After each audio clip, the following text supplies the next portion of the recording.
e alguns outros temas interessantes para a categoria. O seminário foi retirado de uma das setoriais, que foi a Assembleia no próprio TRT, o colega Cristiano da JS, foi.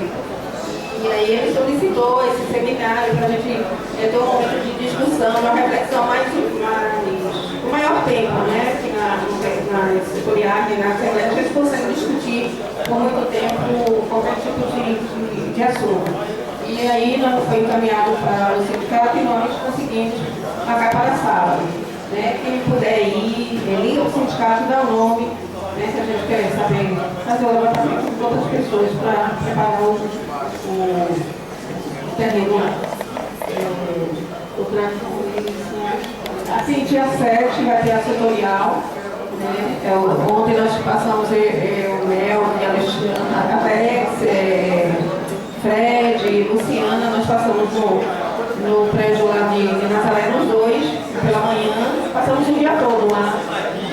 Tem muita gente que está descendo e eles solicitaram até que souberam que nós íamos passar hoje e eles solicitaram e informassem a eles para que eles também pudessem participar. Antes da setorial, no dia 7, 10 horas aqui, né, já deve estar no site, né, e a gente está pedindo a presença de vocês. Na segunda-feira houve um encontro com a doutora Adna, ela fez houve um encontro da Matra, do sindicato, estava presente ela, doutor Paulino, presidente da Matra e vice-presidente, o sindicato nosso e o doutor Valtécio e a bancada da Bahia.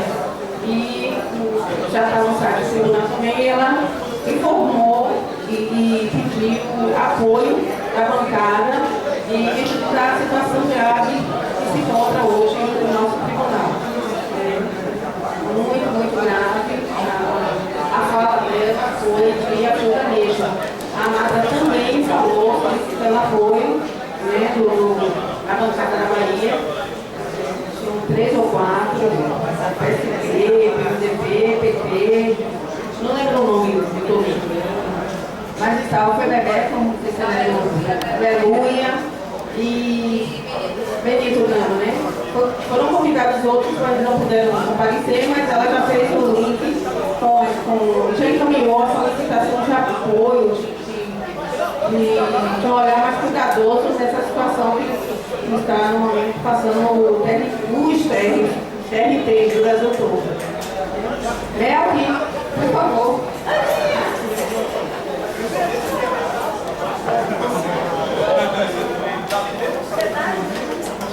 Agora eu vou deixar você aqui um pouquinho com a Mel.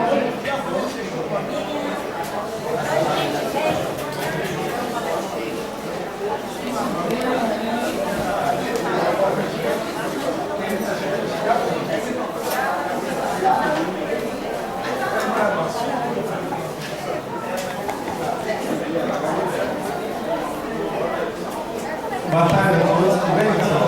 A gente se encontra, não foi? Não, isso que dá a conhecer muita gente, né? Você chama Jesus de Genésio, né? Eu já passei cada puro, gente. Eu lembro, há uns anos atrás, eu cheguei com uma servidora do técnico de São Paulo e falei para a senhora, desculpa, eu sei que já perguntei seu nome várias vezes, mas como é que você chama mesmo?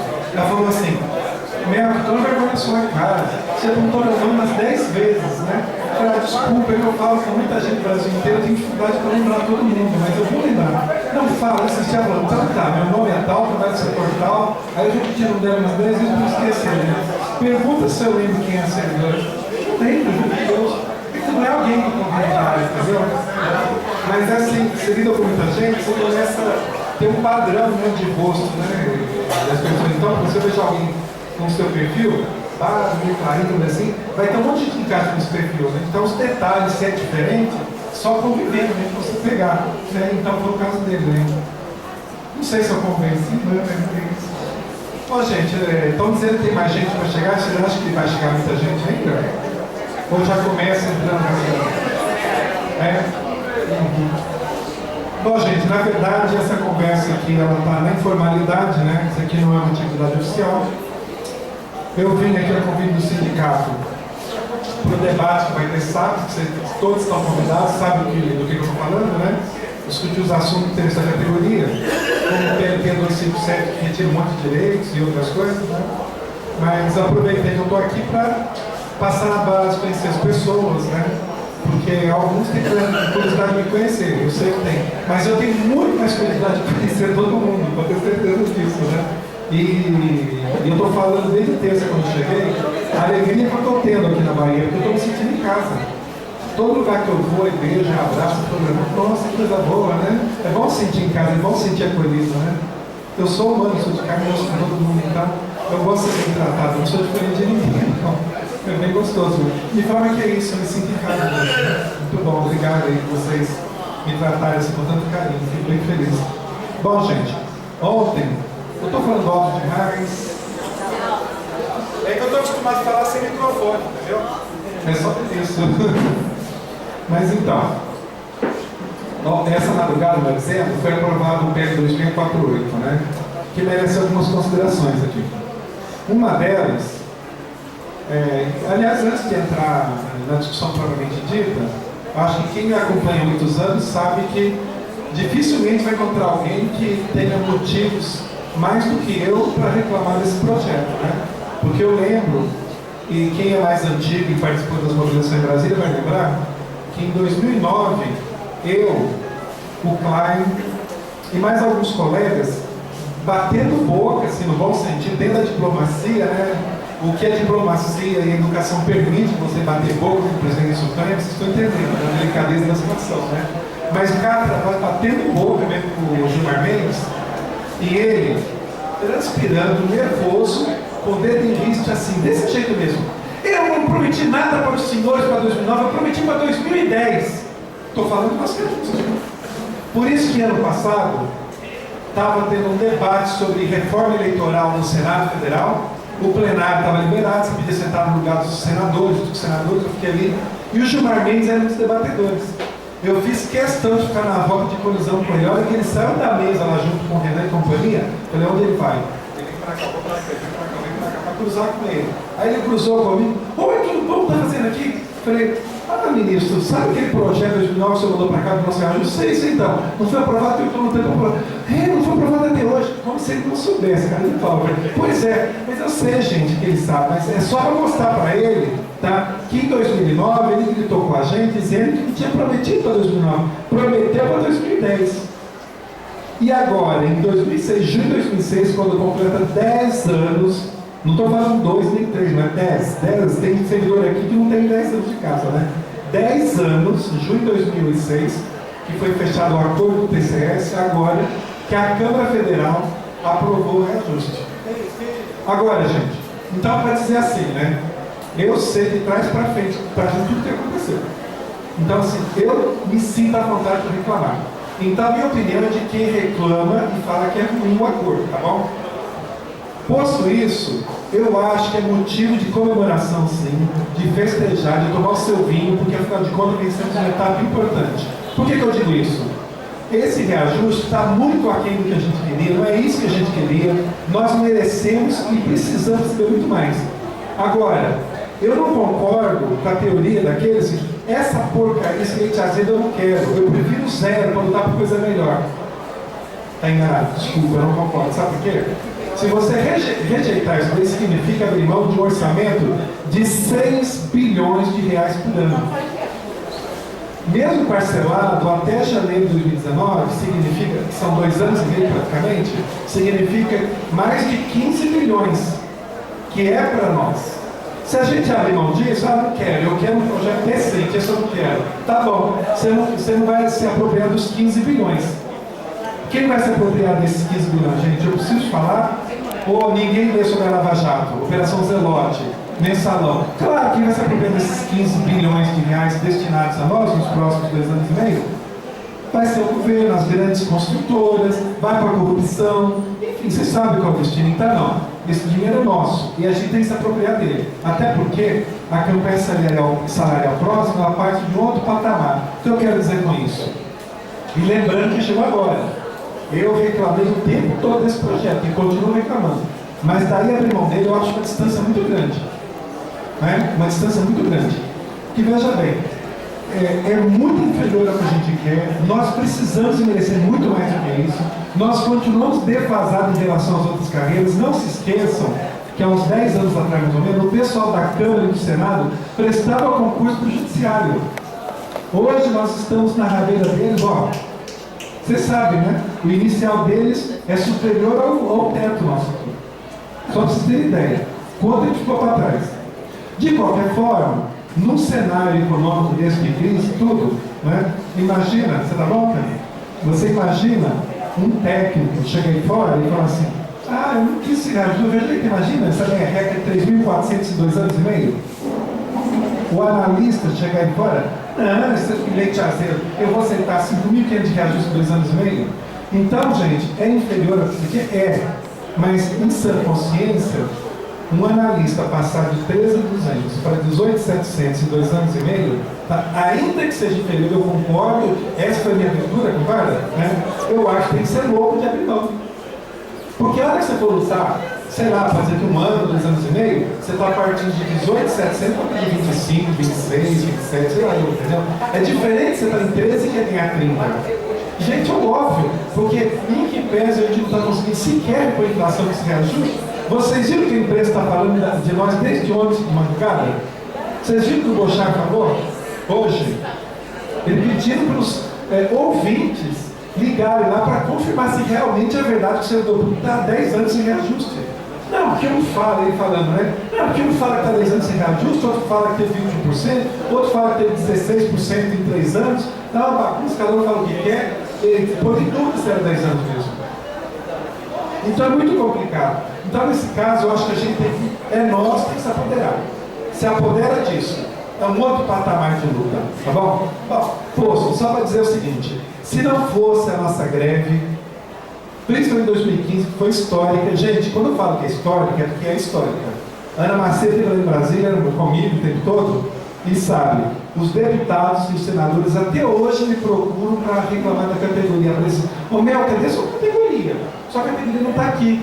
Não sei se todo mundo ouve meus áudios, mas os grupos eu estou falando o tempo todo. Só tem pessoal da AGU nas galerias. E Defensoria Pública. Ontem, mesmo tempo de voltar o projeto, eu gravei um áudio no avião quando eu estava pousando em Salvador, uns 10 minutos antes do pouso, fui no banheiro rapidinho, porque o barulho da turbina era muito forte, fui no banheiro e gravei um áudio de 1 minuto e pouco para a categoria, principalmente jogando os grupos de Brasília, né? Falei, gente, tem votação dos 13 às 14 horas no Supremo, tem que invadir o Supremo, tem que ter muita gente ao redor do Supremo, e depois das 16 horas, vão para a Câmara, invadem o Salão Verde, invadem os corredores, vão para o gramado. Sabe quantas pessoas tinham lá no Supremo, segundo o Ministério? Menos de 30. E dentro da Câmara Federal ontem, disse que não chegava a 40 pessoas. Mas estava cheio de gente, sabe por quê? Como correu a notícia que podia ser votada, encheu de gente de outras categorias. E, inclusive o pessoal do terceiro da Câmara e Senado, eu tratei de convocar semana passada. Peguei os agentes de segurança e alguns funcionários da Câmara e Senado que me procuraram pedindo ajuda. Eu falei, você que tem porta aberta com todo mundo, nos ajuda, que o nosso projeto de ajuste está parado. Então, quando eu falava com os deputados e senadores, eu deixava bem enfatizado, apesar que eles me conhecem, para não ter confusão, é o 6.900 do Ministério Público e o 2.604 do Judiciário. Quando eu vi que o cabra fico solto, eu falei assim, olha, não esquece que tem o PL 257 que a gente tem que executar esse projeto.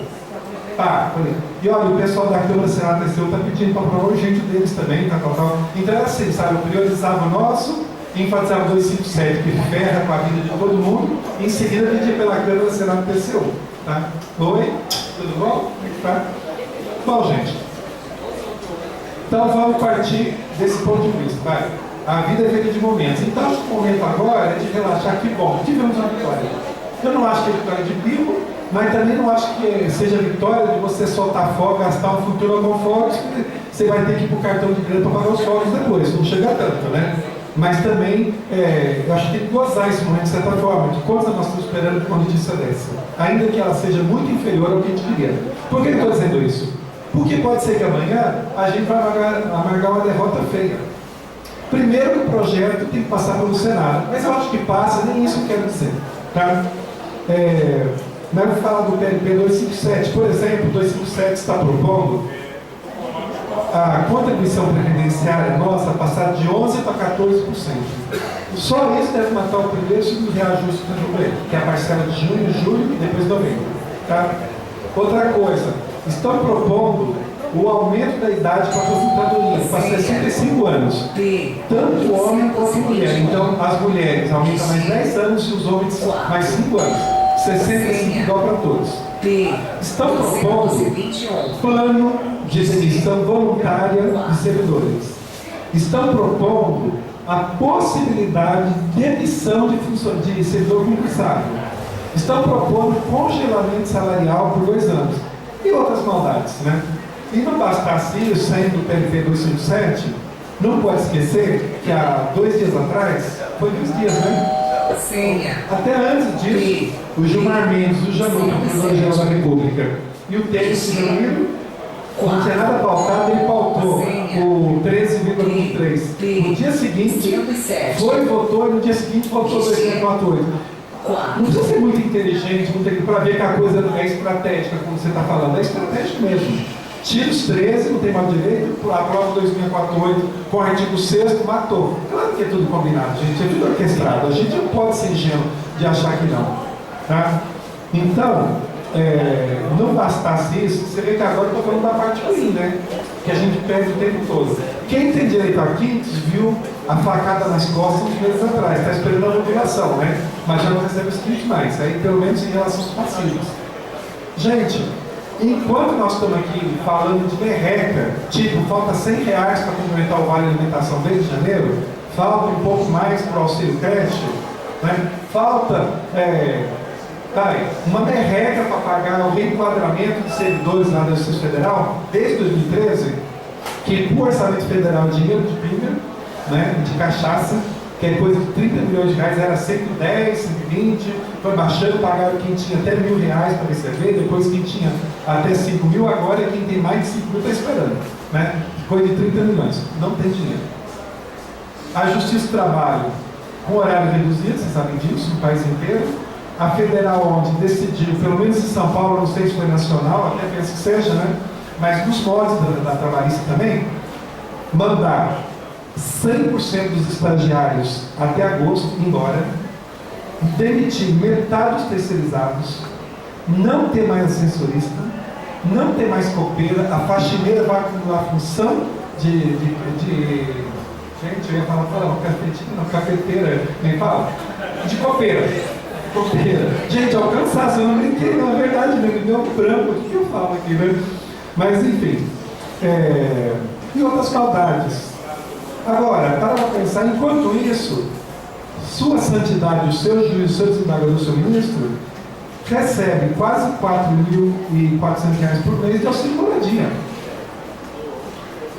Em fevereiro desse ano, as entidades de classe de juízes e procuradores se reuniram na Casa Civil de Brasília, coisa que nós nunca conseguimos, com as bênçãos da Dilma, do Janot e do Lewandowski, e fecharam o acordo na Casa Civil na ordem de R$420 milhões. Para dizer que sou mentiroso, vou falar a conta mais ou menos certa. 419 milhões, 730, 760 mil reais. Sabe onde foi esse acordo? Tirando o verbo de uma área para outra, para estar jogando tudo em pessoal, para garantir o auxílio moradia dos juízes. Sendo que, eu acho que na Bahia não é diferente de São Paulo. Eu conheço um monte de juiz desembargador que mora nos jardins, assim, a 2, 3 quadras da justiça, que vai a pé trabalhar e volta a pé para casa. E mora em apartamento de 1, 2, 3 milhões de reais. E tem lá o auxílio moradia. Eu falei, puxa, nós, servidores, podíamos ter pelo menos auxílio barraco, né? Se me desse R$500 de auxílio barraco, eu já me dava satisfeito. Então, eu quero dizer que isso é um desrespeito muito grande com a população. Porque nós que fazemos a justiça funcionar, e talvez os usuários da justiça não saibam disso, 90% do trabalho aqui ou mais é feito pelos servidores. É o servidor que vê a legislação, o servidor que decide qual é a punição de quem é condenado, qual é o débito que a empresa tem que ter, enfim, as decisões quem toma somos nós, os juízes e embargadores confiam no nosso trabalho, tá certo?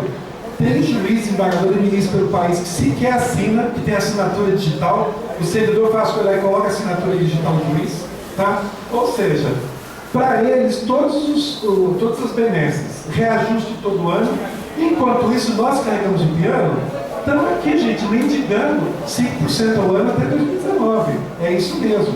Que fala em 41% porque está jogando só em duas rubricas, gage e vencimento básico. Mas sobre a folha de pagamento do judiciário, é 23,2%. É igualzinho o índice dos outros. Um é 20,3%, tem categoria com 5 vezes a mais de gratificação. Então, na verdade, está pau a pau. Sendo que nós, uma categoria está há 10 anos, ninguém está há 10 anos defasado com nós, só nós, o Ministério Público. Então, o que significa isso, gente? Significa que nós temos que estar preparados, tá, para o enfrentamento a qualquer momento. E quando digo qualquer momento, pode ser daqui a um mês e pode ser amanhã. Você não sabe. Porque se colocar o PLP 257 para votar amanhã na Câmara, quem está me ouvindo aqui tem obrigação de ser um agente multiplicador, não esperar aparecer Denise, Lorival, quem mais que é diretor aqui, gente? Está me ajudando o nome dos diretores? Kátia. Não tem que esperar, não. Gente, o sindicato vai chamar a greve, vamos parar todo mundo, porque quando chegar alguém do sindicato, já está parado. Porque não dá para esperar a liderança fazer as coisas. O seu colega diretor de sindicato é seguidor que nem você.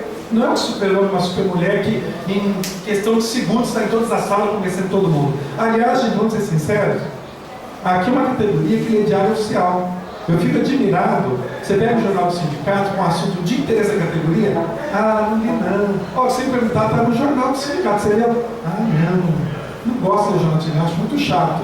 No entanto, fala assim, escuta, como é que você chama? Igna. A Rita. Pessoal, você tira a Rita, não, a Rita, meu, que ela está no tribunal, tal, já foi promovida, agora é diretora, não sei o quê. Como é que você sabe disso? Eu vi no Diário Oficial.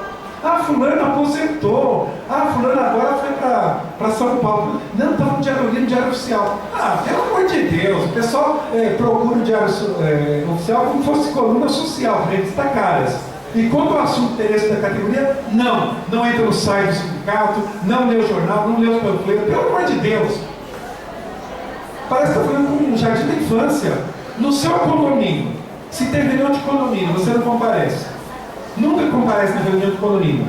Aí chega um belo dia, chega lá, olha, decidimos na reunião de condomínio que nós vamos colocar mármore de Carrara na fachada do prédio, nós vamos trocar todo o piso, nós vamos colocar elevador panorâmico, piscina olímpica e não sei o quê, e vamos ter uma conta de R$3 mil por mês durante 5 anos. Você vai dar pulo nessa altura. E daí, você não tem o que fazer? Você não foi para a Assembleia? Então, é o que eu estou falando no plano que eu estou passando, presta bem atenção. Algumas coisas. Primeiro, fortaleça o seu sindicato. Se não é sindicalizado, sindicalize. Se é sindicalizado, ajuda a sindicalizar quem não é sindicalizado. Porque o que tem para te defender é você mesmo e o seu sindicato. E se o seu sindicato, você não está satisfeito com os rumos da direção, procure a direção, conversa, propõe outra coisa, tem uma assembleia, você vai lá, propõe coisa diferente. Porque se você for para a assembleia e propor alguma coisa e vencer na assembleia, a direção do sindicato é obrigada a encaminhar a proposta vencedora. Acho que todo mundo sabe disso, né? É assim que você comanda o sindicato. É assim que você comanda. Tem a assembleia, vai todo mundo. Tem um ato, vai todo mundo. E se chegar um ponto que você não aguenta mais a direção do sindicato, fácil, gente. Quando tiver eleição, monta uma chapa, vai disputar. Está entendendo o que eu estou falando? Agora, enfraquecer a entidade, não. Isso é tiro no pé. Primeiro que é um direito que foi duramente conquistado. A Constituição de 88 é que trouxe esse direito para a gente. Você sabe que até 88 nós não podíamos ter sindicato. Por isso que todo lugar do Brasil tem associação de servidores do TJ, do STF, enfim, TJ da Bahia, TJ de São Paulo, todo lugar tem associação de servidores, não tem? Porque ela fazia papel de sindicato, que não podia ter sindicato. Então vamos prestigiar. Outra coisa, é ficar bem atento às necessidades de luta. Por quê, gente? É o seguinte, por que eu insisto em fortalecer o sindicato? O fato de você não gostar da direção do sindicato, gente, eu estou falando por hipótese, não esquece que essa direção me convidou para vir. Então eu estou falando aqui em tese, tá? O que acontece? Mas é a realidade. Se você não tem acordo de direção do sindicato, você tem a obrigação de ir para as assembleias, para os atos, pedir um microfone, eu penso diferente, eu proponho outra coisa, entendeu? E também, quando a direção do sindicato te representa, você tem a obrigação para as assembleias ajudar a direção do sindicato a vencer a assembleia. Porque se ela está te representando, você não pode deixar a direção do sindicato sozinha. Porque ela vai perder. Ah, mas eu gostava dessa proposta. Por que perdeu? Perdeu porque você não estava lá.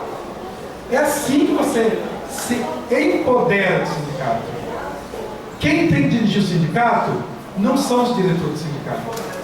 Quem dirige o sindicato é a categoria. Agora, se a categoria não estaria aí com o sindicato, convoca a assembleia, não vai? Convoca ato, não vai? Assim, em tese, o diretor do sindicato faz o que bem entender. Você concorda comigo? Você não leu o balanço, tem que pensar de quanto você não vai ver assim de compra. Ué, vai reclamar do quê? Então, gente, o que acontece? Aí vamos para a parte prática. Amanhã, o sindicato da Bahia resolve decretar uma greve.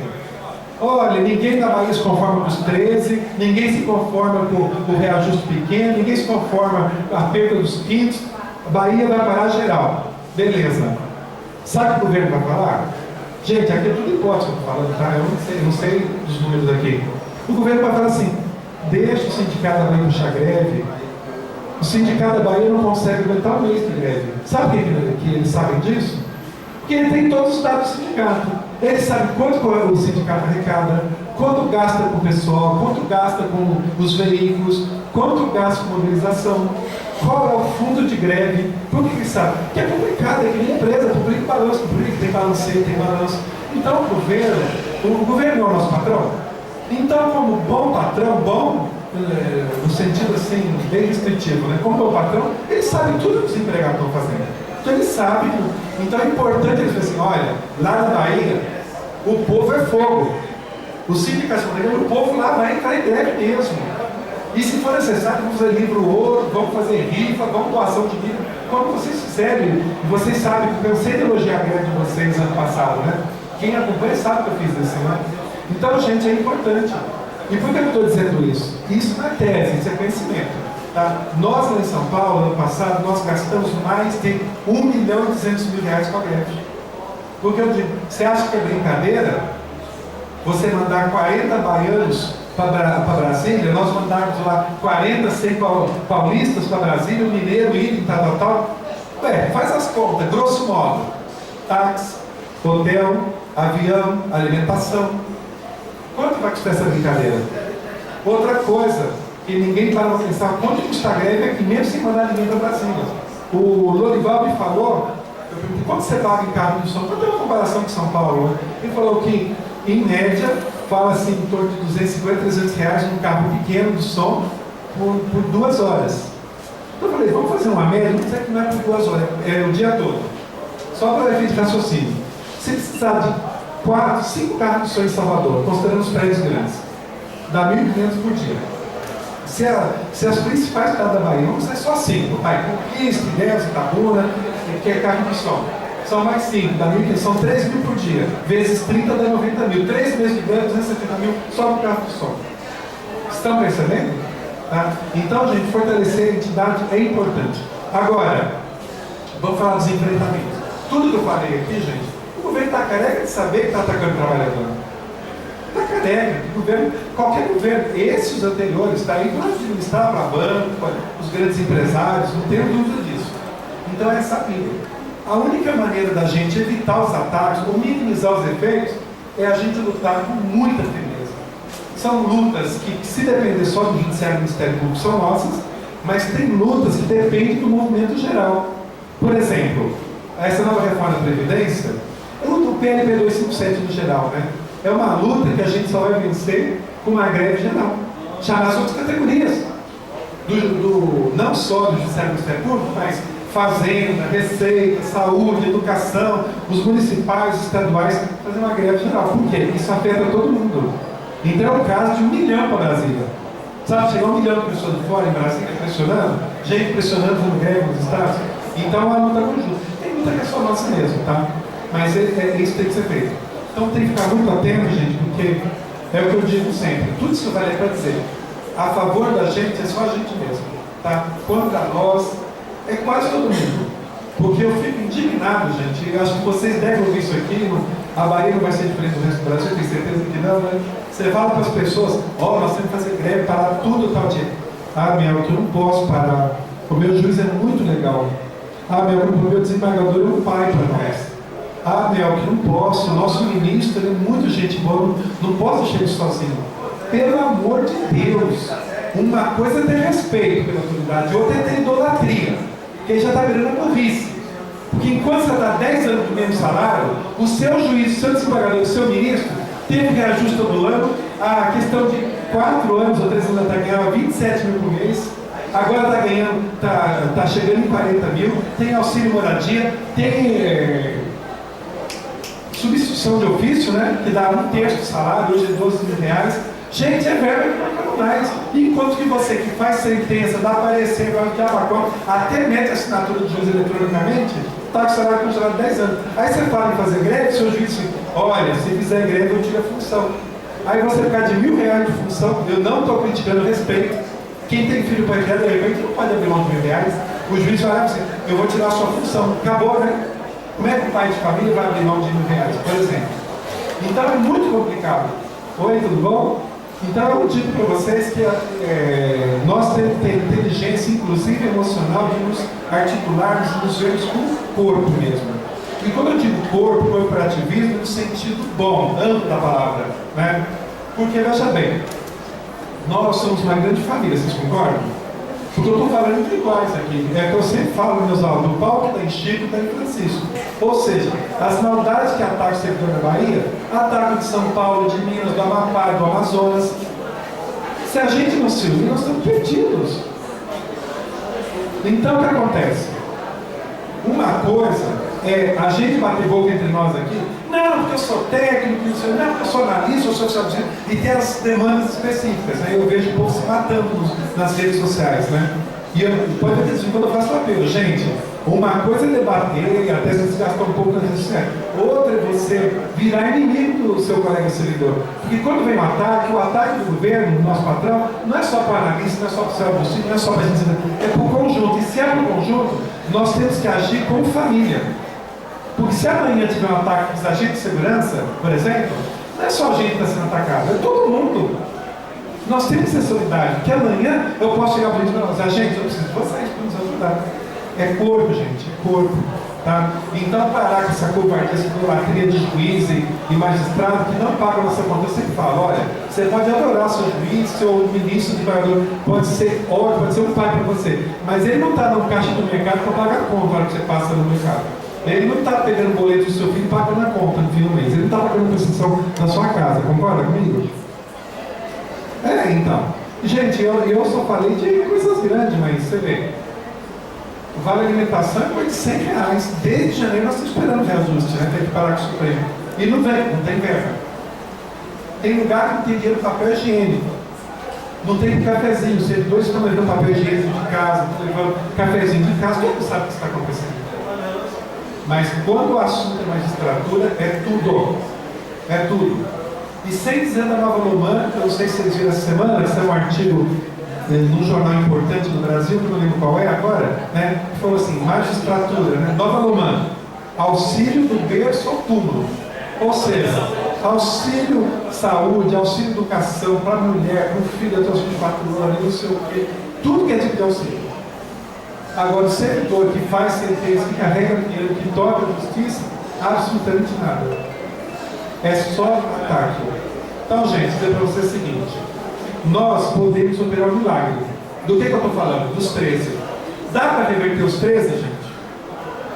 Em primeiro lugar, pelo amor de Deus, não vamos colocar em rede social, olha, o Mel esteve na Bahia e falou que dá para reverter os 13. Eu não falei isso. O que eu quero dizer é que eu acredito em milagres. Dá para reverter? Sim. Se você acredita em milagre, dá. Mas por que eu estou falando? Eu não estou falando milagre no sentido pejorativo. Tipo assim, não, claro que não, só se for milagre. Não, eu acredito em milagre mesmo. Eu vou dar um exemplo para vocês. No ano 2000, o Supremo Tribunal Federal, numa decisão de plenário, decidiu que o nosso direito aos outros 98 era restrito, era menor do da magistratura. Eu comparo com o gráfico de barra, né? Enquanto o direito dos juízes era isso, o direito do servidor era isso. O que aconteceu? Os servidores ficaram indignados com hoje em relação aos 13, né? Só que teve lugar que teve reação. O TRE de São Paulo, não se esqueça, 2010 era ano de eleição, né, eleição municipal, o TRE de São Paulo fechou as portas.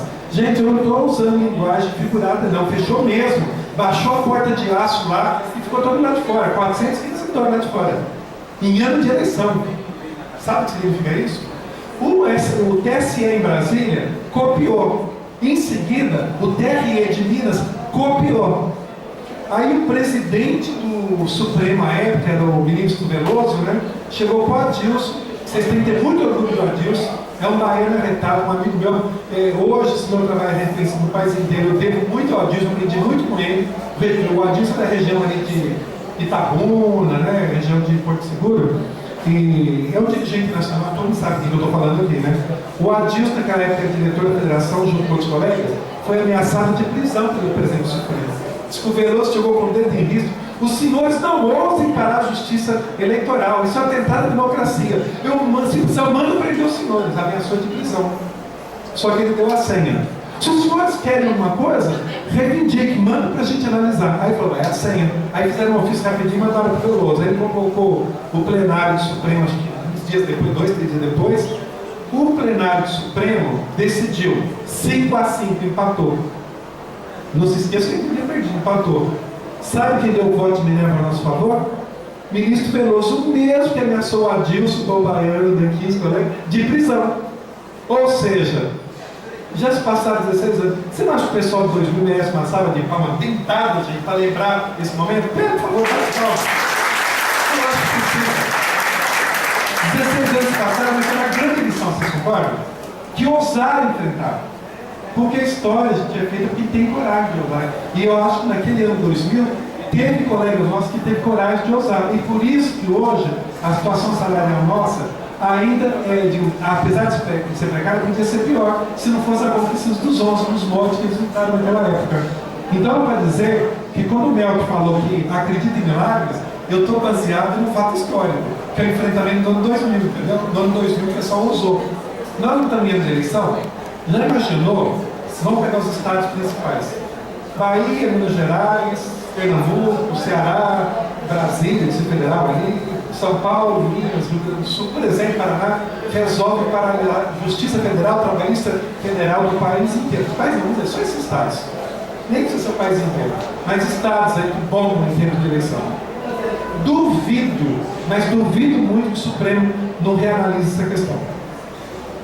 Ainda que não cabe recurso mais, porque ontem eu conversei de madrugada, comecei hoje de manhã, para ver se cabia recurso, que eu vi algum, não sei se vocês leram, o advogado Ibanez, que advoga para a Justa, né, que dizendo que ia entrar com recurso, assim, para a turma e tal, né, mas aí o Adilson, o nosso amigo Bombaíra aqui, falou que eles consultaram alguns advogados, né, e eles falaram que o corpo jurídico vai examinar, mas a princípio eles acreditam que não cabe recurso. Como é uma reclamação, a reclamação se extingue na turma mesmo, não vai para o plenário. Mas de qualquer forma, se a categoria ficasse enraivecida mesmo e não dependesse de ninguém, da Rita depender do colega aqui para fazer greve, do Radela ali fazer greve, mas sabe aquele negócio? Ah, se o outro for, eu vou, se ela for, eu vou. Ah, se a vara de cima for, eu vou, a minha vara sozinha não vai. Não, é você que está tendo de cá, lá quando você covarde. Gente, é o seguinte, olha, estou saindo para a greve, estou me prejudicando, estou prejudicando os meus filhos, estou prejudicando minha família, eu vou à luta. E seja um exemplo. É isso que tem que ser feito. Porque a mania de depender do colega é que mata, né? Mas eu digo para vocês, não precisa nem ser 100%, viu?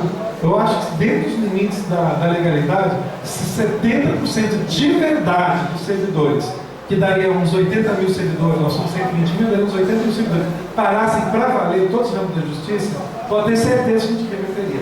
Faria, porque é uma questão política. Porque, gente, eu tenho certeza que quem lida com direito, não tem dúvida que eu vou falar aqui. O Supremo Tribunal Federal não é órgão técnico. Ele é um órgão técnico, mas ele age como órgão político, vocês sabem disso. Ali é tudo indicado, tá? Por que eu estou dizendo isso? Não estou falando por tese, não, estou falando por experiência. Em 2006, há 10 anos atrás, né, quando eu estava lá correndo atrás do PCS3, o último reajuste decente que nós tivemos, o secretário-geral do CNJ, brasileiro da inglês, o juiz Sérgio Tejada de Santa Catarina, ele chegou e falou para mim assim: Mel, Você tem que decidir, você tem que fazer uma escolha. Ou você quer PCS, ou você quer quintos. Porque o PCS custa 5,2 bi, os quintos custam 8,5 bi. E está muito difícil conseguir o governo, porque se o governo admitir que deve 8,5 bi para o judiciário de quintos, ele está admitindo que deve para o executivo também. Só que no executivo, o débito chega a 12,5 bi. Eu lembro naquela época, se somasse 12,5 com 8,5, dava 21 bi, era praticamente o orçamento da cidade de São Paulo. Então, é claro, gente, que eu optei, acho que quem tem direito a quintos vai entender, eu optei pelo PCS. Eu duvido que alguém não optasse pelo PCS. E o PCS era para todo mundo, não é verdade? Né? Aí, conclusão, eu pergunto para vocês, se é de direito, por que tem essa escolha a fazer? Que nem, por exemplo, no voto de Gilmar Mendes, ele calculou a decisão dele, entre outras coisas, no impacto, que era uma coisa impagável, que os 13 ia custar mais de 40 bilhões para o governo. Eu pergunto para vocês, é problema de Gilmar Mendes se vai custar 40 bilhões, 400 bilhões, 4 trilhões de reais? Não é problema dele. Ele está agindo como juiz. Tem direito ou não tem direito? Tem direito. E deixa o governo se virar. Ou o governo faz precatório, ou o governo chama as categorias, entidades sindicais, olha, 40 milhões é muito, eu proponho 20, 10 anos, eu proponho 10, não interessa. Mas ele tem que admitir que é de direito. Os servidores públicos foram lesados e tem direito, acabou isso que é a decisão. Não, mas ali, gente, é corrida em transmissão do executivo. Aí quando a gente fala, tem sido assim, eu odeio política, pelo amor de Deus. Não estou falando de política partidária aqui. Não adianta você odiar política, sabe por quê? O seu patrão é o governo. A hora que o seu governo pega o orçamento federal, tá? E pega lá quase 3 trilhões de reais, reserva praticamente metade do orçamento para pagar juros e cidadania para os bancos, ele não fez uma escolha política? Fez.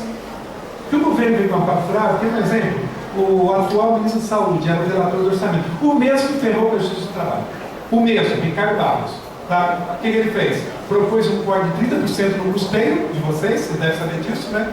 E corte de 90% dos investimentos. Todo mundo sabe disso, né? Estou falando. Bom, os cortes que ele propôs. Agora, o Ministério da Saúde, você viu na televisão? Nós temos que liberar um corte de 6 bi no orçamento do Ministério da Saúde, só que ele não fala que ele propôs os cortes. Estão percebendo? Quem paga a conta é sempre o trabalhador. Tem um ajuste fiscal. Por acaso, o governo podia, por exemplo, se você pegar o gráfico de pizza do orçamento federal, 47,7%, quase 50% do orçamento é pagar os bancos. Tá? 1 trilhão e 400 e poucos bilhões de reais. Vocês concordam? Se o país está em crise, ele tem que chegar para os bancos e falar, Itaú, o Bradesco, vem cá, Banco do Brasil, o Brasil é dele, né? Então é o seguinte, esse ano, em vez de eu pagar 1 trilhão e 400 bilhões para vocês, de juro, amortização, eu vou pagar 1 trilhão e 300 bilhões só. Eu vou precisar tirar 100 bilhões para salvar o país, fazer os reinos do ajuste fiscal. Não. Ele manda funcionário embora, congela salário, muda a previdência, como nos modos que eu falei aqui, para quê? Para fazer caixa para ajuste fiscal. Vocês estão percebendo que quem paga a conta é sempre o pobre, é sempre o trabalhador? E a gente fica aí de mimimi com o sindicato, e diz, não, gente, as escolhas são políticas.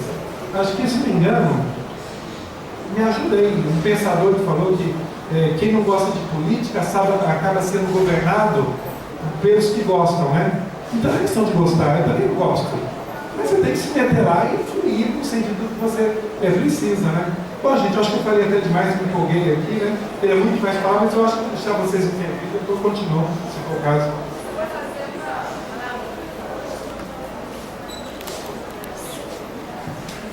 Só lembrando a vocês que cabe sim, um recurso para o pleno, como ofensa à matéria constitucional. Na verdade, eu acho que já até na Justra já vai entrar com recurso. E uma outra coisa que eu queria informar, aqueles que estão na ação da Ana Justra, cabe ainda recurso extraordinário para o pleno também, de coisa julgada, Então, é bom se movimentar, é bom ver junto ao sindicato, porque a gente, do sindicato, gente, a diretoria do sindicato, não pode ter, não pode saber todas as demandas de vocês. Então, é bom entrar em contato com a direção e dizer, olha, eu já ganhei na administração, como é que é? A gente pode dar prosseguimento com recurso extraordinário aí pelo sindicato, isso e aquilo. Então, é bom vocês se articularem para a gente fazer isso. Eu já estou providenciando, mas eu vou providenciar a minha parte, mas o sindicato está aí disponível para vocês, né? Então, façam isso, porque cabe a cada um de nós fazer a sua parte, né? E como o próprio Mel falou, a questão, gente, tem perguntado sempre para mim, mas o sindicato é político? Sim, o sindicato é político, ele tem que ser político. Ele é uma instituição política, porque a gente não pode estar fora da sociedade, sermos um ser apolíticos, não, principalmente como instituição. O cidadão pode escolher ser político ou não, mas a instituição não pode deixar de ser político. Agora, é apartidário, é diferente. Por favor, não confundam. Querem mais falar alguma coisa? É um recurso extraordinário para o pleno.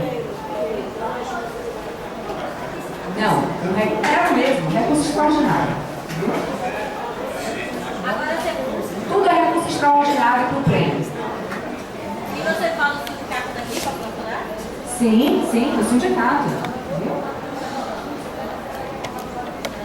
Só reforçando as palavras de Melk aqui, quanto à questão da sindicalização.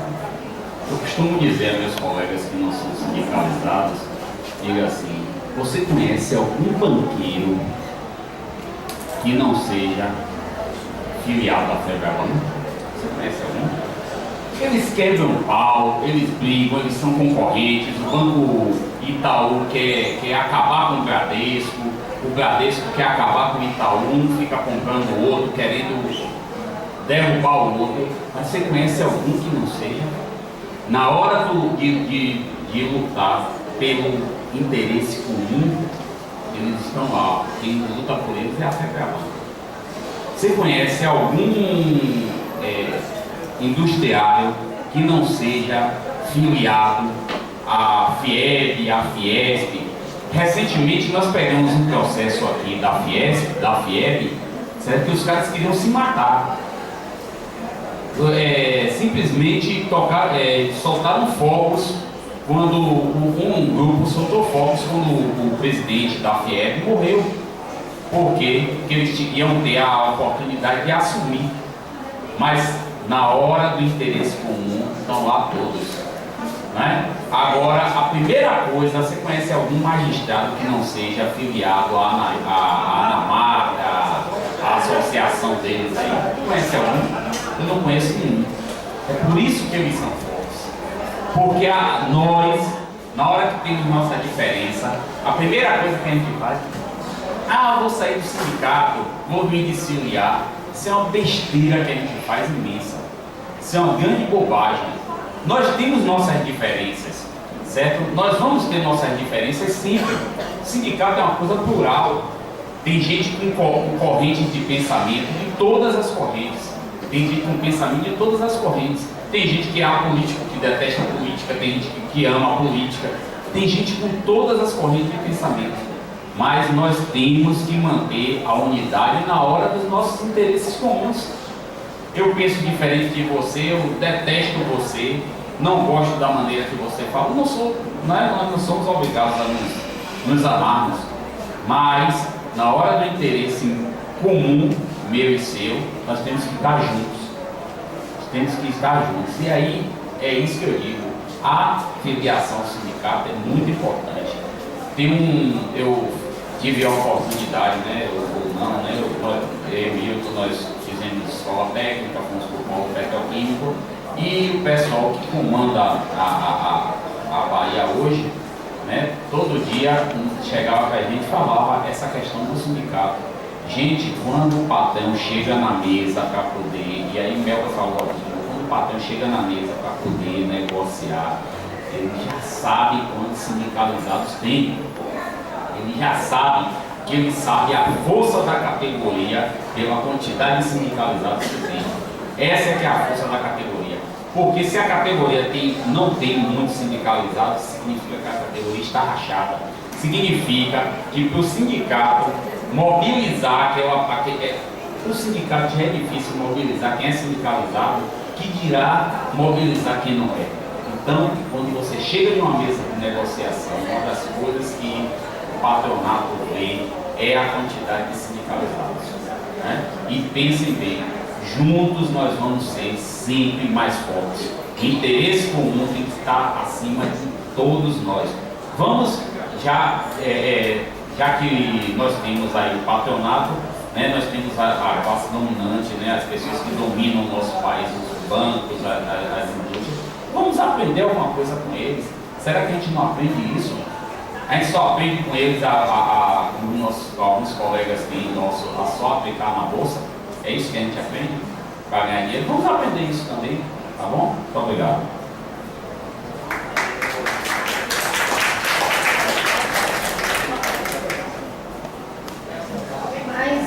Alguém quer perguntar alguma coisa para a Mel, que tem alguma dúvida? A Aninha vai falar.